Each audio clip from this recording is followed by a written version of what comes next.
Hey guys, Mark Farashi, ProTech Dog Training, and Diana. Good girl. This morning I kind of wanted to take a chance to yak at the screen, as if I don't do that a lot, but a little bit different context. Instead of working her, I'm just going to kind of talk to you guys a little bit. First of all, thank you for all you guys that are showing up that are brand new to the channel. If you've been watching my puppy development series with these three puppies, these are three dogs that I had from Arrow, the father, and then Gina was a really nice KNVP bitch that we bred to. And if you know Arrow is a rank dominant male that throws a lot of strength in the puppies, but with it comes a very fine-edged sword of other little problems that come out of it. For military and police, they're very applicable. But out of the three, and my assessment right now would be this one, obviously, she's already gone. This is Diana. She's going to New York area, Washington, wherever the heck she's going, to team up with a gentleman's parole officer, and he hopes to put her to work on the street, mainly kind of doing spot checks when he goes out, maybe have her with him if the department approves it once he gets her to a certain level, for gun sniffing. You know, the felons and stuff that he's got to go check on. A lot of times they've got rules, they can't have guns, so gun sniffing would be something that would be very applicable to the job in regards to doing what he does and touching these guys that are out of the jails and being watched over in a parole program, right? So she's going to do real well with it. We already did one session. You saw that where we did the tubes. I need to get somebody else back up here. The biggest problem with me is I'm a one-man army. I've got to have other people to help me. So if you guys want to learn something, if you're into this sort of thing and you live in the area, give me a yell. Maybe I could use another set of hands, because that's all it takes. As long as you can follow directions, you have a basic understanding of training, I can get you to handle the behind and be giving them the rewards as I handle the puppy. Because all we're doing is imprinting. We're getting her to learn to put her nose into the tubes, getting her learn to basically understand the scent that she's looking for, and make her have that want. Forever hopeful, basically, is what you're after. So out of the three, she is my star pupil, and if you've been watching the videos, she kicks ass and takes names at 11 weeks of age. Now, the other thing I wanted to talk about is, you hear me talking about puppy development, and these guys are 11 weeks old, and I'm telling you that I'm going to go out in the environment at 12 weeks old.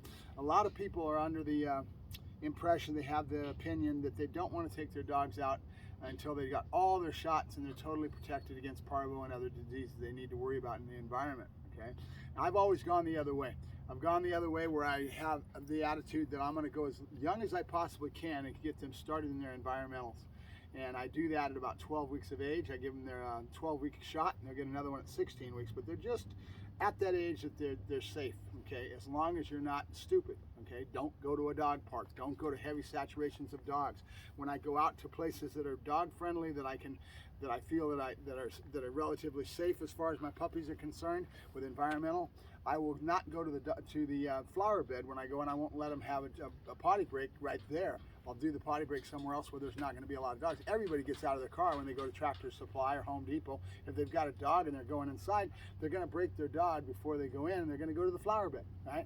So common sense prevails. So as long as you have some common sense and some awareness of the situation and what you're dealing with, you'll be fine.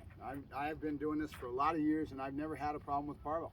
Okay, and there's a reason for that, because I'm pretty much common sense on what you've got to do. I don't put my dog down in areas. I don't go to dog parks. I don't, I stay away from those areas. And the stores are relatively clean, because everybody's always mopping floors and taking care of their stores, and dogs aren't in there defecating all over the place, right? Home Depot, Tractor Supplies are one of my two favorite places. I've got a Bass Pro down here, so I go down to Bass Pro on the weekends. Right now, at this young age, I wouldn't just go to Bass Pro on the weekend with all that heavy foot traffic and throw them out into the deep end of the pool, right? I'm going to be common sense. I'm going to use environment, and I'm going to think about things. During the weekday, a little bit slower, right? I might start out on a Monday or Tuesday when it's a little slower in the store, and I observe if it's a busy crowd and it's too much for the puppy and I'm watching the dog, I'm not going to put them through it, okay? I'm going to do it just nice, slow, steady progression. I'm going to add, right? So the first thing they're going to go through at 12 weeks, which is next week, we're going to start the environmental.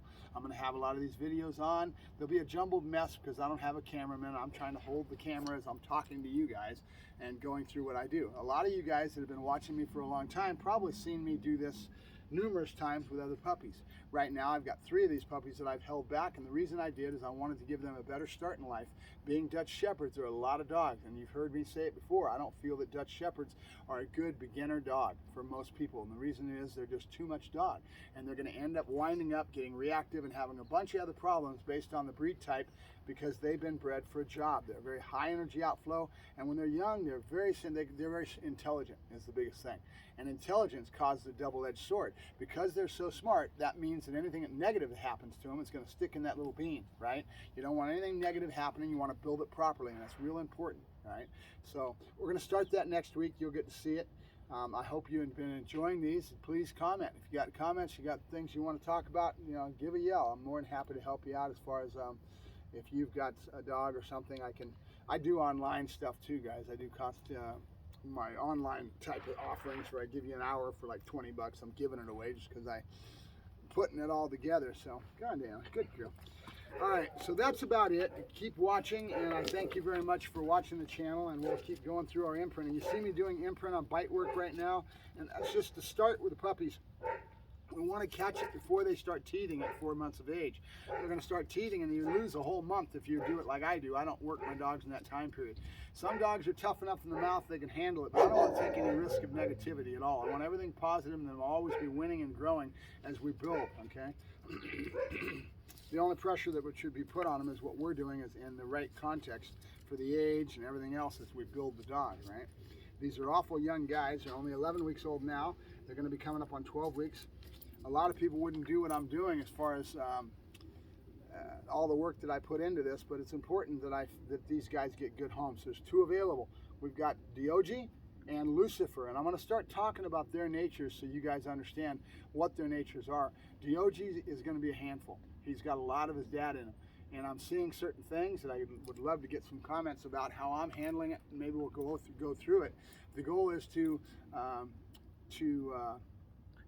manage, shape, and form that clay that's still pliable when they're young, and take him away from some of the propensities that his dad had that he became a monster. I mean, Arrow is no joke. He's mean as hell, and he's all that and then some, and because she missed that development period.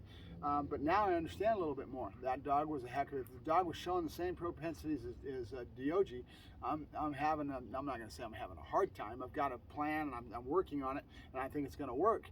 But it's interesting, is my theory correct? Can I take the genetic propensities and those genetic stamps and mold, shape, and form away from those propensities and make him turn out to not be the monster that his dad is, okay?